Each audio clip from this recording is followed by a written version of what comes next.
Wāhine Wavelength with Rebecca Robin Creative. Kia ora, no mai, haere mai. Welcome to Wāhine Wavelength. I am Rebecca Robin and this is my guest Ruby Love Smith. So for those who don't know you, who is Ruby Love Smith? Thank you for having me. I'm a youth advocate based in Aotearoa, Christchurch. I work with youth organisations like Christchurch Youth Council, Make It 16 and other local organisations to uplift youth and wahine voices in our local area and in our country. And I'm also a youth MP this year, so I've been working through the Youth Parliament programme. It is a lot to manage and that's awesome as well. So what are the kaupapa or values that guide you both personally and politically? I think the things that I focus on are kindness and hard work. And I saw a documentary a while ago, and I can't remember who it was, but they were saying that with anything to do with their mahi or just their personal spaces, that their main kaupapa is that they want to be the kindest and hardest working person in the room. And I try and take that with me. And even when I don't reflect that, it's a good way to be able to reflect on how I behaved or the work that I've done in different ways. And those are the good two things that I can evaluate on and be like, okay, well, how did I meet this? How did I not meet that? And how can I improve in the future? I really like that. I've actually never heard of using that as like a kaupapa before, and I really like that. So what are some of the key issues that you're seeing young people mobilise around right now? I think climate change is obviously a big one, and that's a common one for us to see with organisations like School Strike for Climate, who are striking annually, if not more frequently than that. I think another one that a lot of young wahine in particular have been interested in is pay equity. Obviously, we have a lot of people who want to be teachers or nurses, all those kind of industries that have their claims thrown out, and it's kind of like now, well, is that career pathway for our young people anymore? And so it's making them reconsider, and also it's their families, like it's their mothers and even fathers. You know, these industries, we do have men working in them, so it affects all of them. So I think that's something that our young people care about as well, that's kind of gone under the radar. Yeah, it really has. So now we're going to talk about Youth Parliament. We're so impressed with you. Thank you. So you were selected for Youth Parliament for Tracy McClellan. Congratulations. Thank you. What was the experience like representing your community and the generation on stage? Oh, it was amazing. I genuinely had the best time. I met so many incredible people, and it was nice to be able to take the concerns of the local rangatahi in my area and talk to really important people about it. Like, we got to present to the ministry about issues that were important to us, which was really interesting. We met lots of different MPs, and we even met a few cabinet ministers and the Prime Minister. So there was a lot of interesting conversations where we were able to talk about the issues in our area and the issues facing young people. And did you find that you got along with youth MPs from other parties as well? Yeah, definitely. The good thing about Youth Parliament this year is it's non-partisan, so nobody is technically representing a party. We have our MPs who are aligned with a party, but you represent your own values and the values of your community. We're not really drawn upon party lines, which is really good, and it left a lot of space for communication between people of all different beliefs and backgrounds. That's really, really good. And how did it feel to be recognised as someone who leads by example through manaakitanga and whanaungatanga? It was. I think it was quite humbling to be selected and be able to receive lots of like constructive feedback from people. Was really nice. And also just, I guess, like a motivator to continue working for my community and talking to people and saying, how can I best represent the values of my whānau, but also my community and the people around me, and keep making positive change in those spaces. Oh, you're awesome, Ruby. And you absolutely owned the mic in Youth Parliament. That clip has been doing the rounds on the socials. I shared it this morning. Can you tell us what you were speaking about on that day and what it meant to you to bring your full self into that space? Because that is a scary space with journalists like that, and you slayed. I'm just going to say it.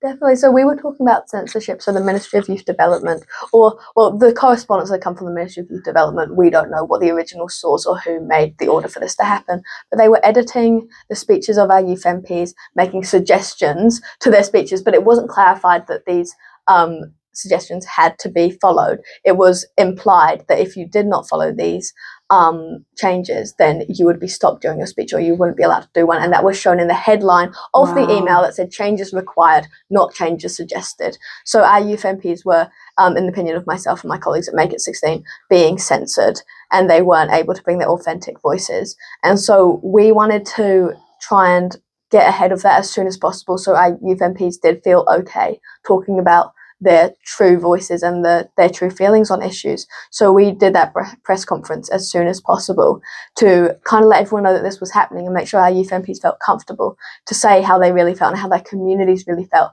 around certain issues, because some of the speeches, issues like pay equity were removed, things around Tiriti were removed. So those kind of topics that maybe don't paint the government in the best light were just immediately removed from speeches with not proper justification or no justification whatsoever. So it was a really difficult one, but I think it was a real privilege to be able to stand up there with some of my fellow youth MPs and be able to stand up for our rangatahi and our rangatahi voices in political spaces. We're really proud of you. You were absolutely amazing. What advice would you give to other young people, Māori, Pacific, queer or working class wahine, watching you thinking, I could never do that? I think that's a feeling that everyone has, and obviously it's a lot stronger from those from minority backgrounds or backgrounds that aren't as well represented. But I think if you come into these spaces, you're always going to find someone with the same connection as you. So it's while it looks like it's majority pale stale males, it isn't. So if you come in, you will find young wahine, you will find Maori, you will find people from all different backgrounds. Absolutely. So it's about coming in the door and finding your people and also making that space your own. Absolutely.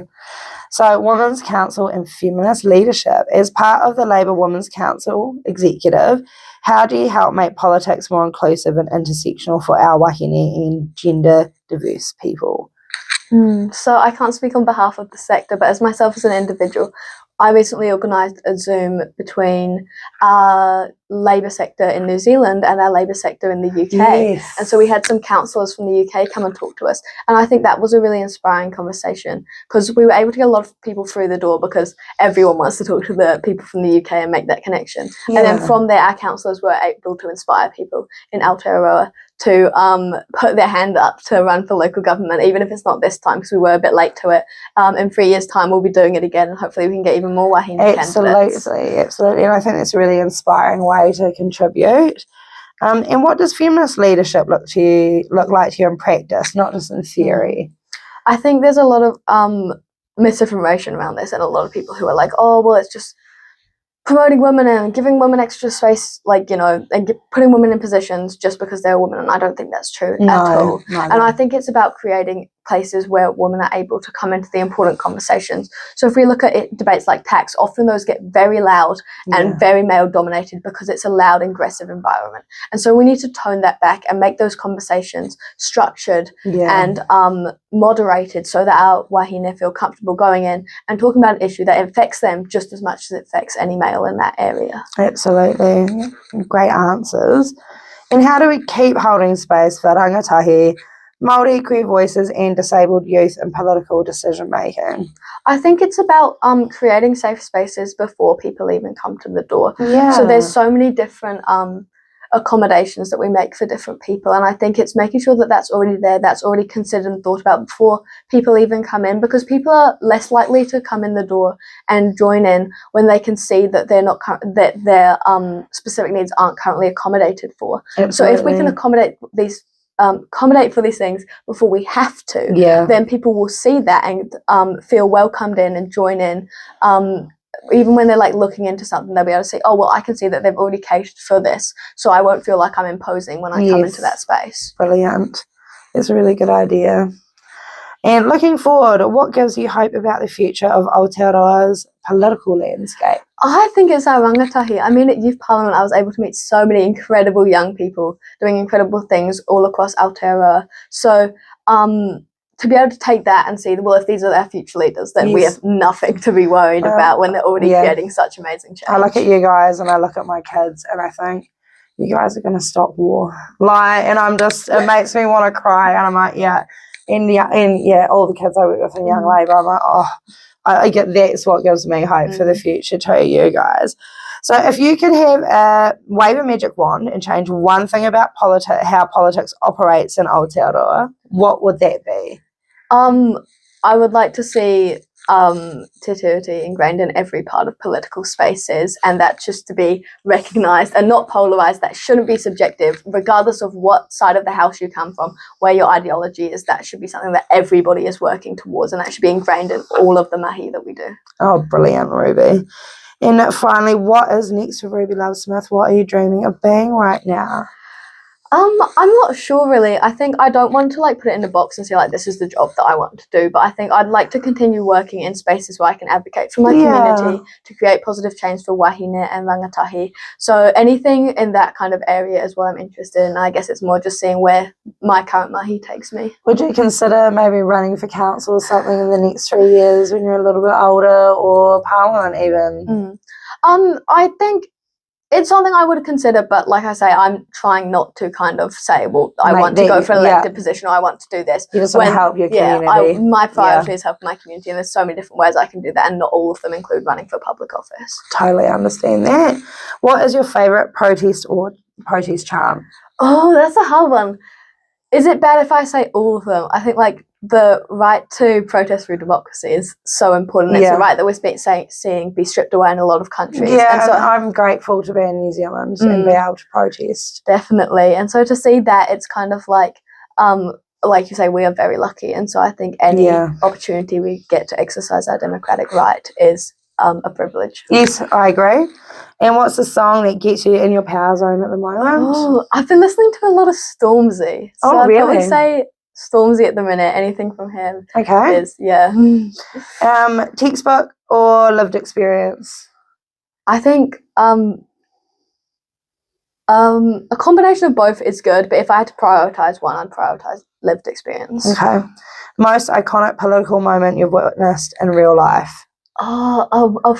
Maybe a month or so ago, I went up to Parliament with Tracy McClellan, and we went to question time, and I saw Chloe Swarbrick ask the Prime Minister Christopher Luxon why he wouldn't come and see the homeless population in Auckland with her, to which he responded, "You haven't invited me," and then the next day I saw that she'd sent him a formal invitation. That's amazing. Who is the most underrated wāhine in history, do you think? In history? Oh, it's a hard one. Yeah, I'm not that good at history. Well, who do you think, who's an underrated wāhine out there that you think of? Oh, I'm going to need to like expand on this one because people are going to be like, what? But I'd say Judith Collins in 2020. And I wasn't very impressed with her performance in 2020. But then I had a conversation with one of my friends, and she said, yeah, I understand that, but how cool is it that the two leaders of the major parties, the two candidates for prime ministers, were both wāhine? And I thought, you know what, actually, that is such an incredible milestone. That shows how blessed we are in New Zealand that is something that has happened. So I guess that gave me a new perspective on that kind of election. Absolutely. Dream kaupapa to create, lead in the future? Oh, I'm not sure. I think there's definitely a gap in the current like youth political spaces in terms of wāhine focused initiatives and spaces. So I guess in the future I'd like to explore what we can do to focus specifically around the issues that affect our young wāhine and how we can like push them in those spaces. Brilliant. And what inspires you the most right now? Oh, probably our rangatahi in like lots of different spaces. You know, there's a lot of people now, and now that I'm approaching the end of high school, there's people coming to these spaces who are younger than me, and they're doing all these incredible things, and I'm like, oh, that is so amazing to see that this is continuing on, and our young people are here and ready to fight for a positive future that they're currently not promised. So take or take down. So are you more chill, kōrero, or are you more fiery speech? But I saw you be very fiery speech at Parliament. I think I do both. I think I prefer chill conversations where it's more one-on-one or a group where you can get to like the reasoning behind people hold the beliefs that they have. I think you'll be fiery if you need to. Yeah, there's definitely a space for fiery speeches. And what's one word to describe the future of politics in Aotearoa? I'd say hopeful. I love that. Thank you very much for coming on Wāhine Wavelength, Ruby. This has been a really good talk. Thank you very much. Yeah, thank you for having me. I've really enjoyed the conversation. Thanks, Ruby. Follow my Linktree and socials for my music and media.